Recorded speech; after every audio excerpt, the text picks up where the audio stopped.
So why is he critical of other world leaders by name, former President Vladimir Putin? Why won't he criticize Putin by name? I think he has. I think he has called them out for interfering our election. He's been tough on Russia repeatedly, and he's taken action against Russia on a number of fronts that I just listed off. But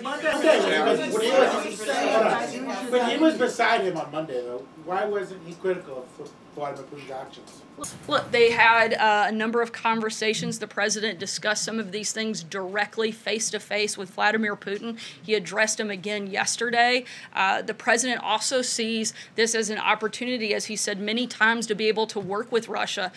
He recognizes the fact that 90% of the world's nuclear weapons are under the direction of the United States and Russia. He thinks it's a good thing to get along with the other person that controls that much of the nuclear arsenal across the globe. He wants to create a more stable world, a more peaceful world, and we can't do that if we can't get along with Russia in some capacity. And so, Israeli security, North Korean denuclearization, Ukraine and the occupation. We've approached this in a totally different fashion than has been previously done, because what's been done in the past hasn't worked. So we're trying a new approach, but to act like he hasn't been tough on Russia, that he hasn't called them out, is simply not true, and it simply completely changes everything that this administration has done in regards to that country. 17 on-site cybersecurity support was provided.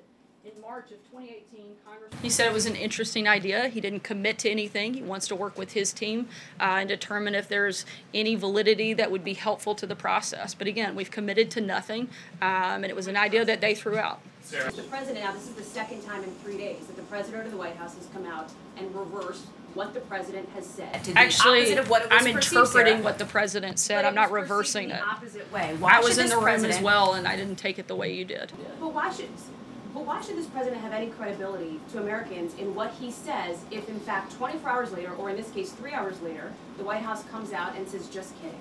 First of all, that's not what I said. I was interpreting what the president's intention was and stating the administration's policy. It's not exactly what you just explained.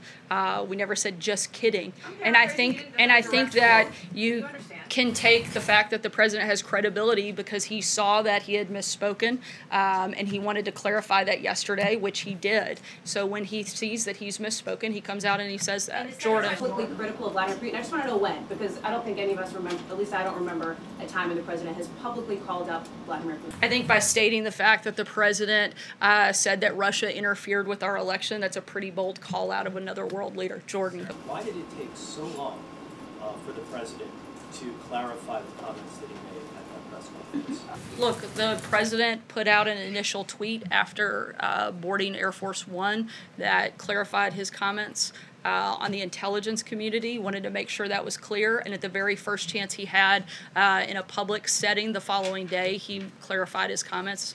And I don't think that it was that long for that to be the very first public appearance that he had following arriving back to the United States. Sarah, what's the administration doing about foreign disinformation and use of social media?